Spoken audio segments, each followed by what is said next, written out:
Hola a todos los amantes de relatos de hechicería. Lo que me pasó a mí puede estar pasándole a ustedes en este momento.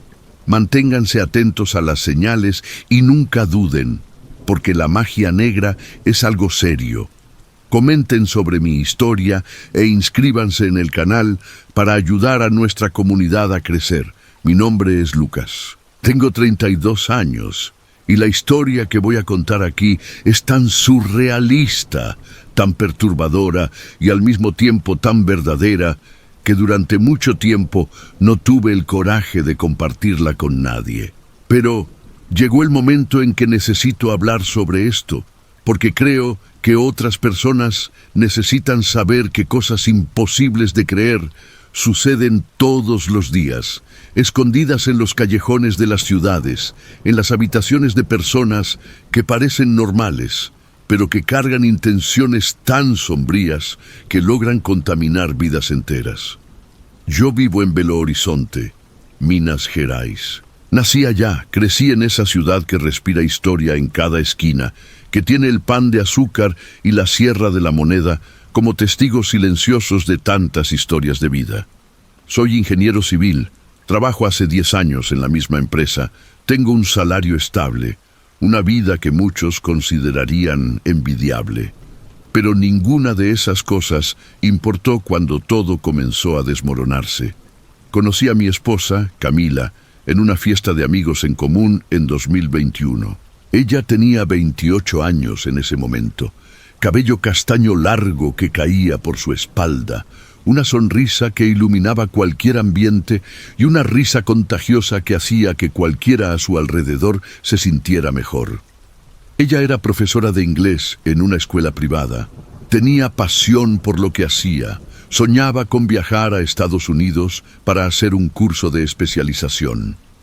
Desde el primer momento en que la vi, sentí algo diferente. No era solo atracción física, era una conexión profunda, como si nuestros espíritus ya se conocieran.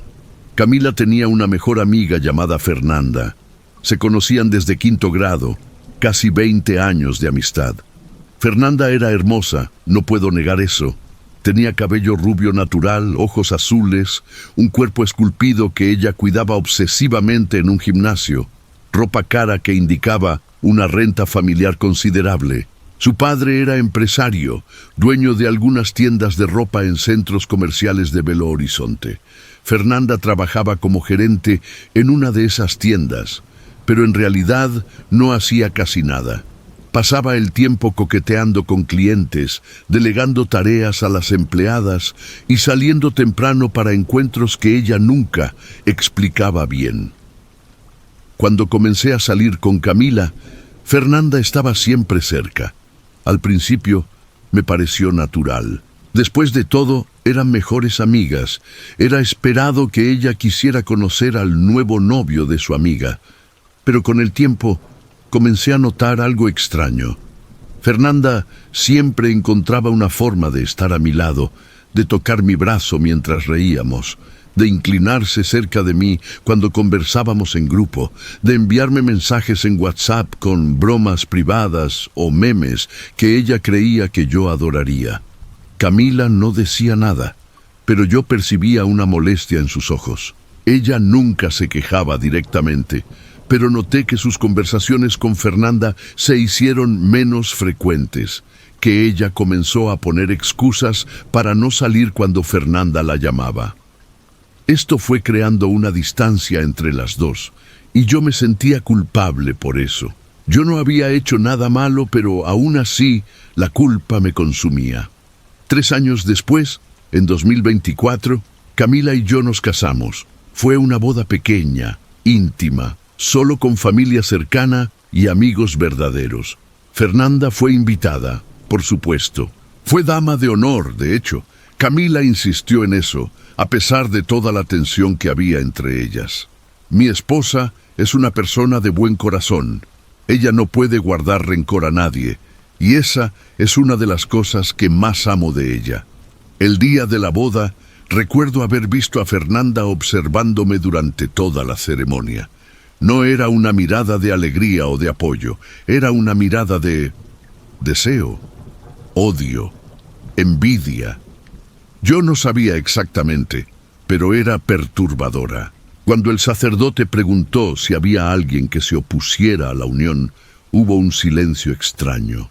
Fernanda respiró profundo, como si estuviera a punto de decir algo, pero luego solo sonrió. Esa sonrisa falsa que yo había aprendido a reconocer. Los primeros meses de matrimonio fueron maravillosos. Camila y yo teníamos nuestra propia casa, un departamento que compramos juntos en el barrio de Savassi, en Belo Horizonte. Teníamos una vida sexual saludable y apasionada, conversaciones profundas hasta altas horas de la noche, planes para el futuro que incluían hijos, viajes, envejecer juntos. Yo era feliz.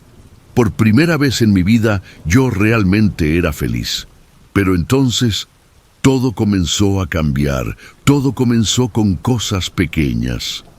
Camila comenzó a llegar tarde a casa, con excusas vagas sobre haber estado en la escuela corrigiendo exámenes o teniendo reunión con padres de alumnos. Ella dejó de besarme con la misma pasión cuando llegaba.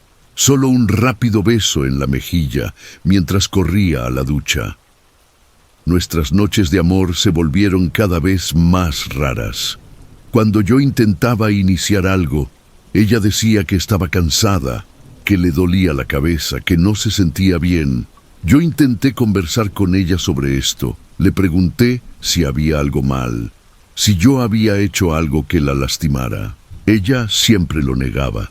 Decía que era solo estrés del trabajo, que necesitaba tiempo para adaptarse a la vida de casada. Yo le creí, o mejor dicho, quise creer, porque la alternativa era mucho peor. Pero lo peor apenas estaba comenzando. Unos 4 meses después de la boda, Camila comenzó a salir con Fernanda nuevamente. Iban a bares, a centros comerciales, a cafés. Camila volvía tarde, siempre con una sonrisa extraña en la cara, como si estuviera bajo algún tipo de trance. Cuando yo le preguntaba cómo había sido el día, ella daba respuestas vagas, desconexas. Era como si parte de ella no estuviera realmente allí conmigo. Comencé a notar también que Camila estaba cambiando. Ella comenzó a vestirse diferente, con ropa más provocadora, más reveladora. Su cabello estaba siempre perfecto, su maquillaje impecable, incluso cuando ella decía que había estado en casa todo el día.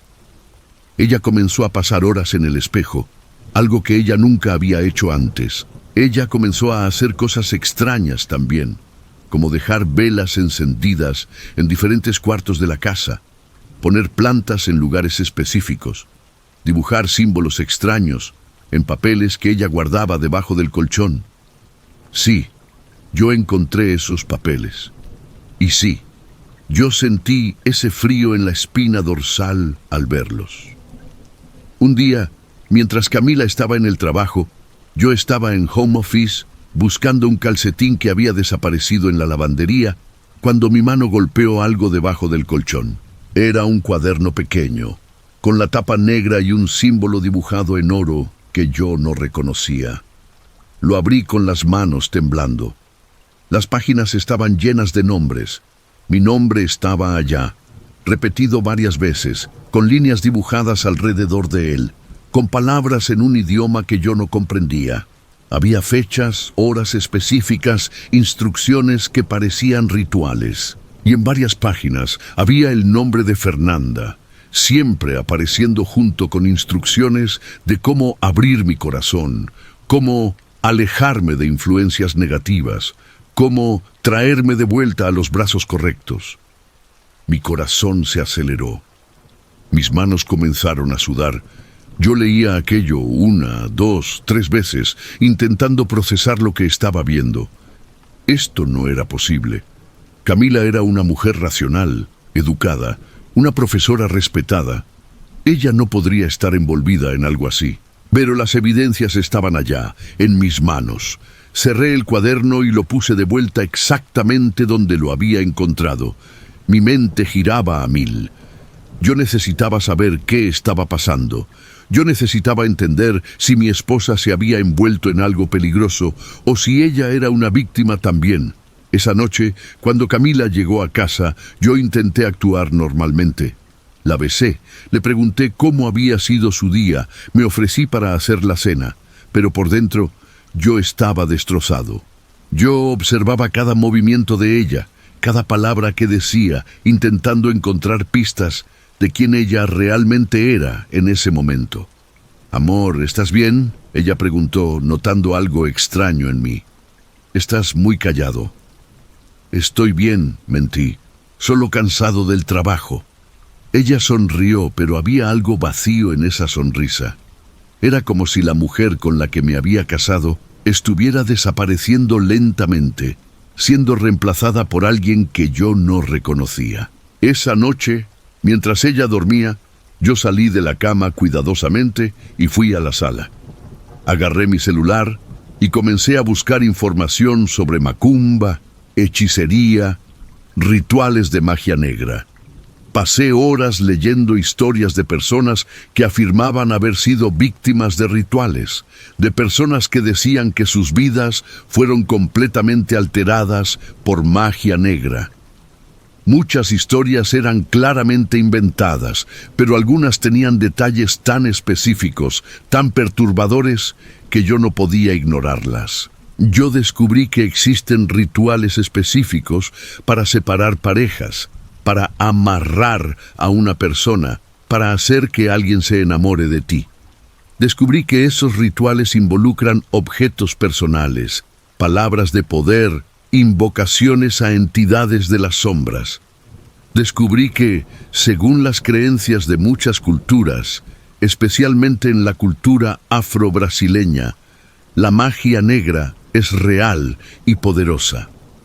Por primera vez en mi vida, yo realmente tuve miedo. Los meses siguientes fueron una tortura psicológica.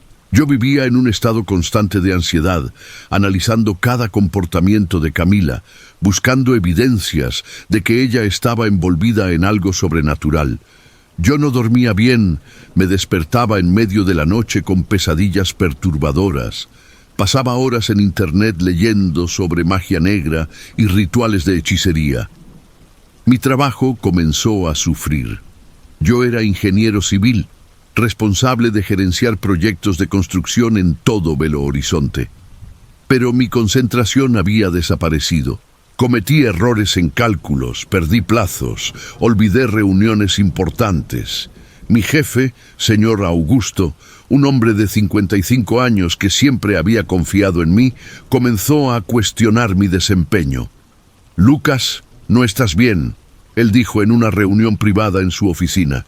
«No eres la misma persona que contraté hace 10 años. ¿Qué está pasando?». Yo no podía contar la verdad.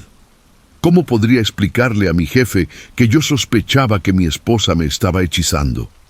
Él me pensaría loco. Entonces yo solo dije que tenía algunos problemas personales, que estaba intentando resolverlos, que pronto volvería a la normalidad. Pero yo no volvería a la normalidad, porque las cosas estaban empeorando mucho. Camila comenzó a traer a Fernanda a nuestra casa con más frecuencia. Ellas pasaban horas cerradas en la habitación, susurrando, riendo de forma que parecía forzada. Cuando yo entraba, ellas paraban inmediatamente de hablar, como si las hubieran atrapado haciendo algo malo. Fernanda comenzó a ignorarme completamente, como si yo fuera invisible. Ella nomás intentaba coquetear conmigo o acercarse. Era como si yo hubiera dejado de existir para ella.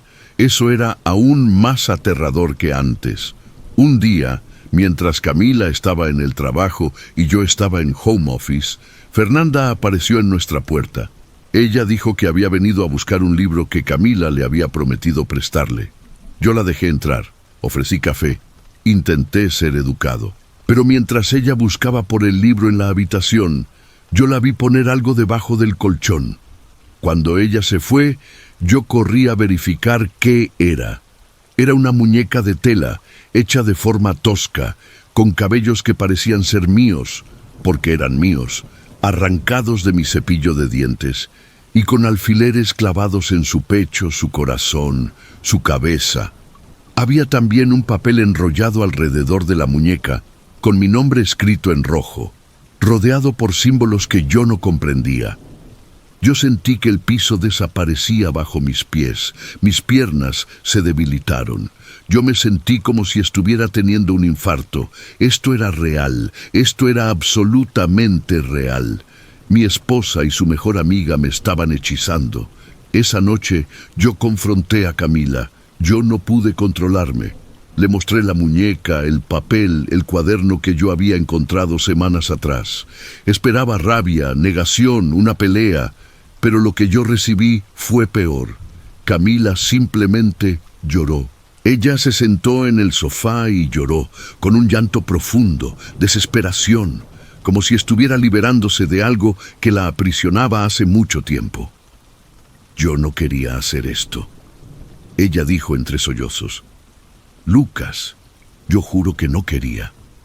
Pero Fernanda, ella dijo que era la única forma de hacerme feliz, de traerme paz. Ella dijo que tú me estabas lastimando, que eras una influencia negativa en mi vida, que yo merecía ser feliz con alguien que realmente me amara. ¿Qué? Yo pregunté, mi corazón acelerado. Camila, ¿qué estás diciendo?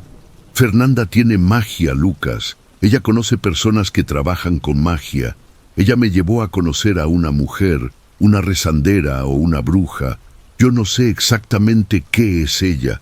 Esa mujer hizo rituales, puso hechizos en ti, en mí, en nuestro matrimonio. Ella dijo que tú me estabas controlando, que tú no me amabas realmente, que la única forma de que yo fuera verdaderamente feliz era si Fernanda estuviera en mi vida.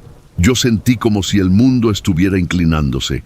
Camila, ¿tú crees en eso? ¿Realmente crees que yo te estaba controlando?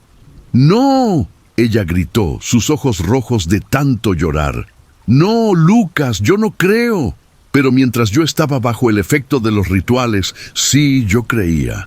Era como si alguien hubiera puesto una venda en mis ojos, como si mis sentimientos no fueran míos. Yo sabía que algo estaba mal, pero yo no podía parar. Era como estar atrapada en un sueño del cual yo no podía despertar. Ella continuó llorando, y yo la abracé, a pesar de toda la rabia y confusión que yo sentía. Porque en ese momento yo me di cuenta de que Camila también era una víctima. Ella había sido manipulada, hechizada, usada como una pieza en un juego que Fernanda estaba jugando. ¿Cuándo despertaste?, yo pregunté suavemente. ¿Cómo lograste liberarte? Esta noche, Camila respondió. Yo estaba con Fernanda y ella me estaba llevando a conocer a la bruja nuevamente. Pero en el camino, nosotras pasamos por una iglesia y yo sentí algo. Yo sentí una fuerza jalándome hacia adentro. Yo entré, sola, y me arrodillé en la banca. Yo comencé a rezar, Lucas. Recé como nunca había rezado antes, y de repente fue como si una venda cayera de mis ojos. Yo podía pensar claramente nuevamente, yo podía sentir mis propios sentimientos nuevamente. ¿Y Fernanda?, yo pregunté. Ella se puso furiosa cuando yo salí de la iglesia. Ella gritaba que yo había roto el hechizo, que yo había desperdiciado todo el dinero que ella había gastado con la bruja, que yo era una desagradecida. Pero yo no podía más escucharla. Yo solo quería salir de allá, quería volver a casa, quería estar contigo. Esa noche, Camila me contó todo sobre Fernanda, sobre la bruja, sobre los rituales, sobre los planes que Fernanda tenía para separarme de Camila y conquistar mi corazón. Según Camila, Fernanda se había enamorado de mí desde el primer día en que nos conocimos, pero había escondido esos sentimientos durante años, esperando la oportunidad perfecta. Cuando Camila y yo nos casamos, Fernanda vio eso como una afrenta personal, un rechazo. Ella no podía aceptar que yo había elegido a Camila en lugar de ella. Entonces, ella decidió hacer algo al respecto. Ella buscó a una bruja, una mujer llamada Doña Marlene, que viviría en una favela en el barrio de Palmares, en Belo Horizonte. De acuerdo con Camila, Doña Marlene era una mujer de 60 y tantos años, con cicatrices en la cara, ojos que parecían ver a través de las personas y una casa que olía a hierbas extrañas e incienso. Ella había hecho rituales complejos, invocado entidades de las sombras, creado hechizos que fueron colocados en mí y en Camila. Camila había sido el objetivo principal. Fernanda quería que Camila se enamorara de ella, que dejara de amarme, que me abandonara. Mientras tanto, Fernanda planeaba reconquistarme, usando sus encantos naturales y tal vez incluso más hechizos para hacerme olvidar de Camila y enamorarme de ella. ¿Ella realmente creía que eso funcionaría? Yo pregunté, aún procesando todo. Sí, Camila respondió. Fernanda cree profundamente en magia. Ella creció escuchando historias sobre hechizos y rituales de su abuela. Su abuela era una bruja también, aparentemente. Fernanda siempre tuvo una obsesión por cosas sobrenaturales, por magia. Ella me mostró libros, textos antiguos, historias de personas que fueron separadas por hechizos, de personas que cayeron bajo el control de magia negra. Ella estaba convencida de que todo eso funcionaría. Esa noche, Camila y yo no dormimos. Nos quedamos despiertos, conversando, abrazados, intentando procesar todo lo que había sucedido. Yo sentía una mezcla de emociones: rabia, alivio, miedo, gratitud. Rabia porque Fernanda había intentado destruir mi matrimonio. Alivio porque Camila se había liberado. Miedo porque yo no sabía si el hechizo había sido realmente roto o si había más magia envolvida. Gratitud porque Camila estaba de vuelta, realmente de vuelta, con los ojos claros y el corazón libre. Pero había un problema. Fernanda no iba a simplemente rendirse. Yo lo sabía. Mujeres como Fernanda, mujeres obsesionadas, mujeres que creen que tienen derecho a aquello que desean, no se rinden fácilmente. Y yo tenía razón. 3 días después, Fernanda apareció en mi oficina en la empresa. Yo estaba en una reunión con clientes cuando mi secretaria me llamó, diciendo que había una mujer que insistía en hablar conmigo. Yo me disculpé y fui al pasillo. Allá estaba Fernanda, con un vestido rojo provocador, su cabello rubio impecablemente peinado y una sonrisa que no alcanzaba sus ojos. Sus ojos eran fríos, calculadores, peligrosos. «Hola, Lucas», ella dijo, acercándose a mí. «Hace tiempo que no nos vemos». «¿Qué quieres?», yo pregunté, manteniendo una distancia segura. «Quiero hablar contigo sobre Camila. Quiero que sepas que lo que estás viendo no es real. Camila está confundida. Ella no sabe lo que realmente quiere. Yo puedo ayudarla, Lucas. Yo puedo hacerla feliz de verdad. Y tú podrías ser feliz conmigo. Nosotros podríamos ser felices juntos». Yo sentí una onda de asco pasar por mí. «Fernanda, estás loca.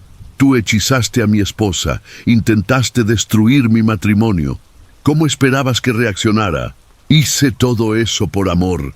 Ella gritó, su voz volviéndose desesperada. «Hice todo por ti, Lucas. Yo la liberé de ti.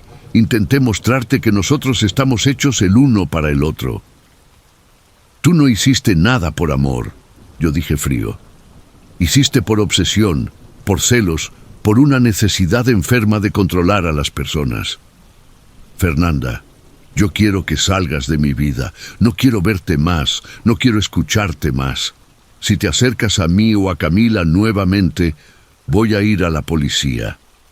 Su cara se transformó.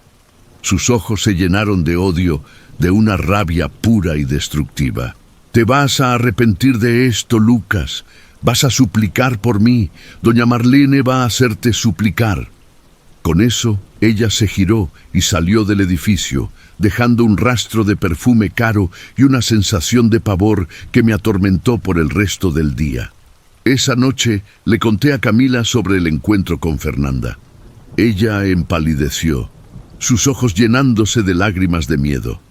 Ella va a hacer algo, Camila dijo. Lucas, tú no entiendes. Fernanda no va a rendirse. Ella va a intentar separarnos nuevamente. Ella puede hacer cosas mucho peores esta vez. ¿Qué quieres que haga?, yo pregunté, sintiéndome impotente. Yo no creo en magia, Camila. Yo no creo que una bruja pueda destruir mi vida. Tú creías lo suficiente para encontrar la muñeca de tela debajo del colchón, ella respondió, con una punta de sarcasmo en la voz. Lucas, tú viste los resultados, tú viste cómo cambió nuestro matrimonio. Tú puedes negar la magia, pero no puedes negar lo que nos pasó. Ella tenía razón. Yo no podía negar eso. Las evidencias estaban allá, en los meses que pasamos separados emocionalmente, en los cambios de comportamiento de Camila, en los rituales que Fernanda había hecho. Tal vez la magia fuera real. Tal vez hubiera fuerzas en el universo que yo no comprendía, fuerzas que podían ser manipuladas, fuerzas que podían destruir vidas. ¿Qué quieres hacer?, yo pregunté. Necesito hablar con mi mamá, Camila respondió. Mi mamá conoce personas. Hace muchos años, cuando yo era niña, mi mamá tenía una amiga que era rezandera. Tal vez ella aún esté viva, tal vez ella pueda ayudarnos. Camila llamó a su mamá esa noche. Ella no contó todos los detalles, solo dijo que estaba teniendo problemas con una amiga, que sentía que algo extraño estaba pasando y que quería conocer a alguien que pudiera ayudarla. Su mamá, doña Rita, una mujer de 58 años, que vivía sola en una casa pequeña en el barrio de Pampulla, en Belo Horizonte, dijo que sí. Ella conocía a alguien. Doña Rita había mantenido contacto con doña Benedita, una rezandera famosa en Belo Horizonte, que vivía en una casa antigua en el barrio de Santa Efigenia. Según doña Rita, doña Benedita era una mujer sabia con más de 70 años que había ayudado a cientos de personas a lo largo de su vida. Si había alguien que pudiera ayudarnos, era ella. El sábado siguiente, Camila y yo fuimos a la casa de doña Benedita. Era una casa antigua, con paredes de ladrillos aparentes, una veranda con plantas en macetas de cerámica, una puerta de madera pesada que parecía tener siglos de antigüedad. Cuando doña Rita nos recibió en la puerta, nos abrazó, y yo pude ver la preocupación en sus ojos. Doña Benedita estaba en la sala, sentada en una silla de madera vieja, con un chal blanco sobre los hombros. Tenía el cabello blanco, la cara arrugada, pero sus ojos eran vivos, atentos, como si pudieran ver a través de las personas. Cuando nos vio, ella se levantó con dificultad, apoyándose en un bastón de madera tallado. «Entonces tú eres el marido», ella dijo para mí, su voz ronca y profunda.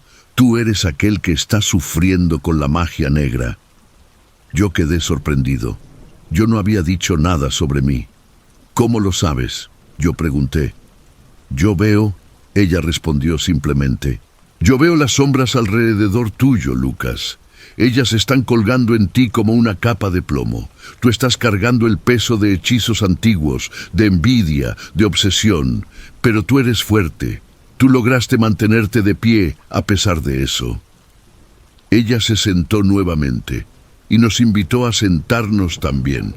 Doña Rita preparó té de hierbas, un té que tenía un aroma extraño, amargo, pero reconfortante. Mientras bebíamos, doña Benedita nos hizo preguntas. Ella preguntó sobre Fernanda, sobre los síntomas que Camila había experimentado, sobre los cambios en nuestro relacionamiento. Ella preguntó sobre la muñeca de tela, sobre el cuaderno, sobre todo lo que habíamos descubierto. «Esa Fernanda», doña Benedita dijo, balanceando la cabeza. «Ella es una niña brava. Ella fue enseñada por alguien que no tenía buen corazón. Esa doña Marlene que mencionaste, yo la conozco. Ella es una bruja de verdad, no es una rezandera como yo. Ella trabaja con magia negra, con entidades de las sombras. Ella es peligrosa. ¿Qué quieres decir con bruja de verdad?, yo pregunté. ¿Cuál es la diferencia entre una bruja y una rezandera?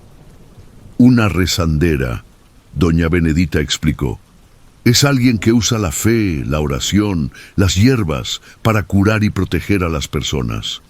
Una rezandera trabaja con la luz, con la voluntad de Dios. Una bruja, por otro lado, es alguien que trabaja con magia negra, con entidades de las sombras, con intenciones malévolas. Una bruja quiere perjudicar, quiere controlar, quiere destruir. ¿Y tú puedes ayudarnos?, Camila preguntó, su voz temblando. Puedo, doña Benedita respondió, pero no será fácil. Los hechizos que fueron colocados en ti son profundos, complejos. Esa doña Marlene es una profesional. Ella no hizo un trabajo amateur. Voy a necesitar hacer rituales de limpieza. Voy a necesitar invocar la protección de los santos. Voy a necesitar que tú creas de verdad que tú puedes liberarte. En los próximos meses, Camila y yo visitamos a doña Benedita regularmente. Ella hizo rituales de limpieza, usando hierbas, agua bendita, oración. Ella nos dio baños con sal gruesa y romero.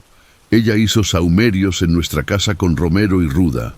Ella nos dio amuletos para usar, pequeñas bolsas de tela conteniendo hierbas de protección. Lentamente, las cosas comenzaron a mejorar. Camila se sentía más ligera, más ella misma. Nuestras noches de amor volvieron. Nuestras conversaciones profundas retornaron. Nuestro matrimonio comenzó a reconstruirse, pedazo por pedazo, pero Fernanda no se rindió. Ella continuó intentando perjudicarnos. Ella comenzó a esparcir rumores sobre Camila en la escuela donde Camila trabajaba. Ella decía que Camila era una persona inestable, que había tenido un colapso mental, que era peligroso estar cerca de ella. Algunos padres de alumnos comenzaron a cuestionar la seguridad de sus hijos con Camila como profesora.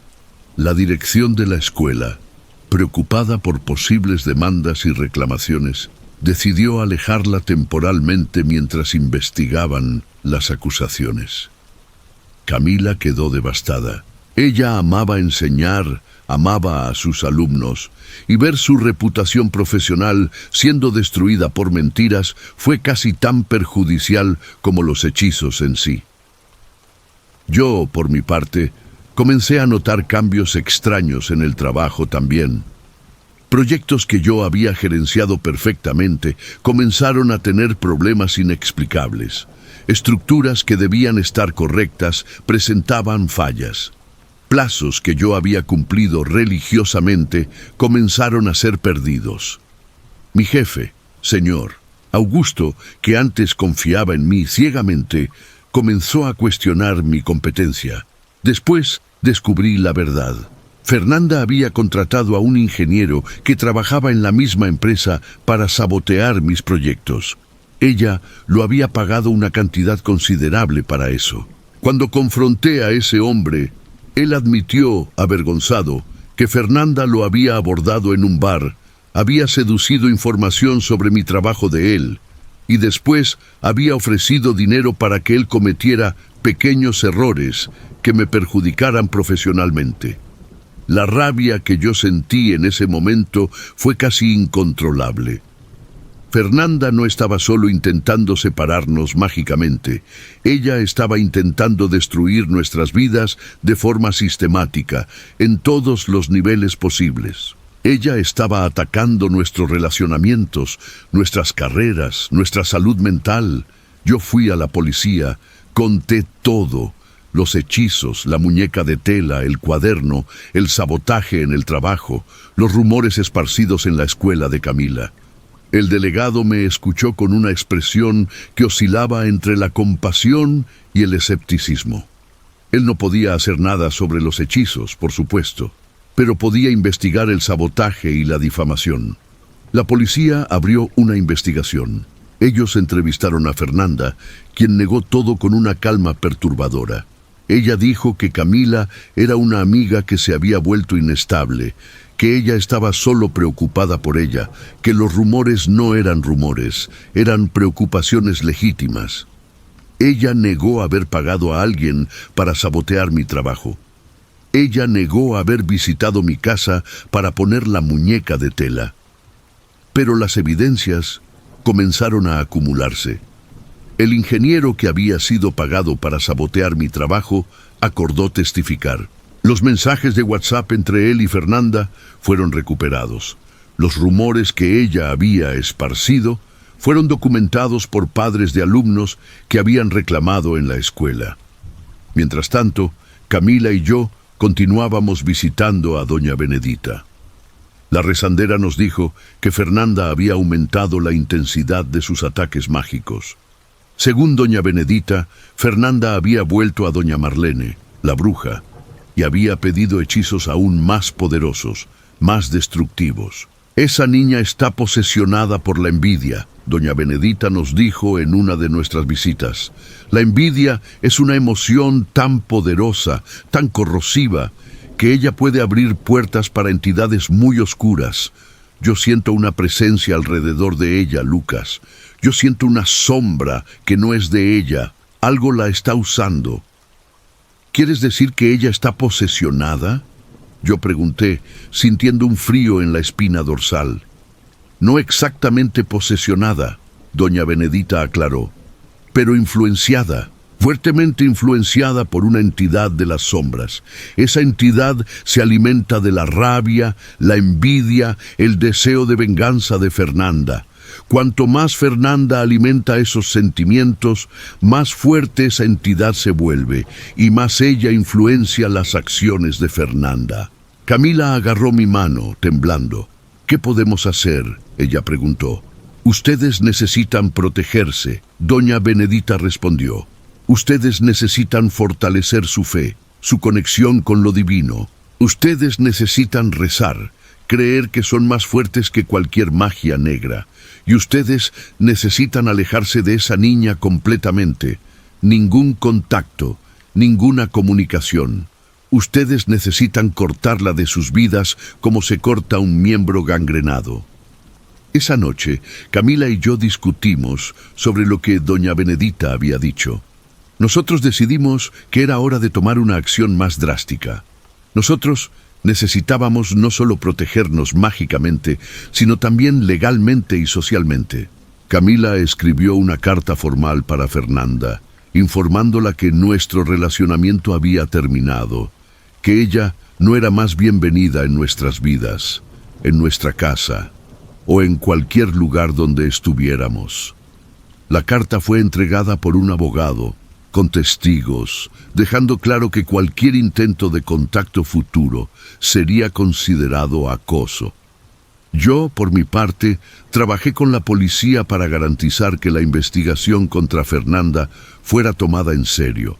Con la ayuda del ingeniero que había sido pagado para sabotear mi trabajo, logramos reunir evidencias suficientes para que Fernanda fuera acusada de difamación, sabotaje y acoso. El proceso fue largo y desgastante. Fernanda contrató a un abogado caro.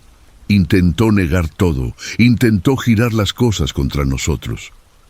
Pero las evidencias eran innegables. Los mensajes de WhatsApp, los testimonios, los documentos de la escuela, todo apuntaba a una campaña sistemática de destrucción. Al final, Fernanda fue condenada. Ella recibió una orden de restricción que la prohibía acercarse a Camila o a mí en un radio de 500 metros. Ella fue condenada a pagar una multa considerable por difamación y acoso.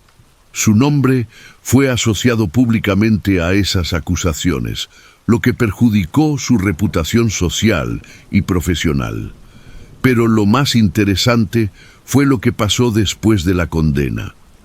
Fernanda desapareció de Belo Horizonte. Según lo que oímos después, ella se había mudado a São Paulo, lejos de nosotros, lejos de doña Benedita, lejos de todo lo que la conectaba a ese período de su vida. Y con su desaparición, las cosas comenzaron a mejorar para nosotros de forma dramática. Camila fue reintegrada a la escuela. Los padres de alumnos que habían reclamado sobre ella fueron contactados por la dirección e informados sobre la verdad, que los rumores habían sido esparcidos maliciosamente por una tercera parte, y que Camila era una profesora ejemplar y confiable. Su reputación fue restaurada. Mi trabajo también mejoró. Sin el sabotaje constante, mis proyectos comenzaron a fluir normalmente nuevamente. Señor Augusto me llamó en su oficina y se disculpó por haber dudado de mí. Él me ofreció una promoción, reconociendo mis años de trabajo dedicado. Nuestras visitas a doña Benedita se volvieron menos frecuentes. Ella nos dijo que los hechizos habían sido rotos, que la presencia oscura que había alrededor mío había desaparecido. Ella nos dio una bendición final, pidiendo a los santos que protegieran nuestro matrimonio, nuestra salud, nuestra paz mental. Camila y yo comenzamos a reconstruir nuestro matrimonio de forma más profunda que antes. Nosotros habíamos pasado por algo que la mayoría de las parejas nunca pasa. Nosotros habíamos visto lo peor uno del otro, y aún así elegimos quedarnos juntos. Eso creó un vínculo que era casi indestructible. Nosotros comenzamos a hacer terapia de pareja, no porque hubiera algo malo con nosotros, sino porque queríamos procesar adecuadamente el trauma que habíamos sufrido.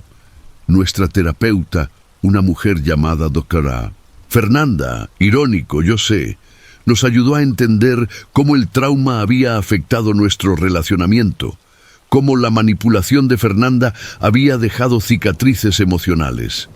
Pero lentamente, muy lentamente, esas cicatrices comenzaron a cicatrizar. Un año después de que toda esa situación comenzara a resolverse, Camila y yo fuimos a Estados Unidos. Ella finalmente hizo ese curso de especialización en inglés que siempre había soñado hacer. Yo la acompañé, trabajando remotamente para mi empresa. Pasamos 3 meses en Boston, visitando universidades, explorando la ciudad, viviendo el sueño que Fernanda había intentado robarnos.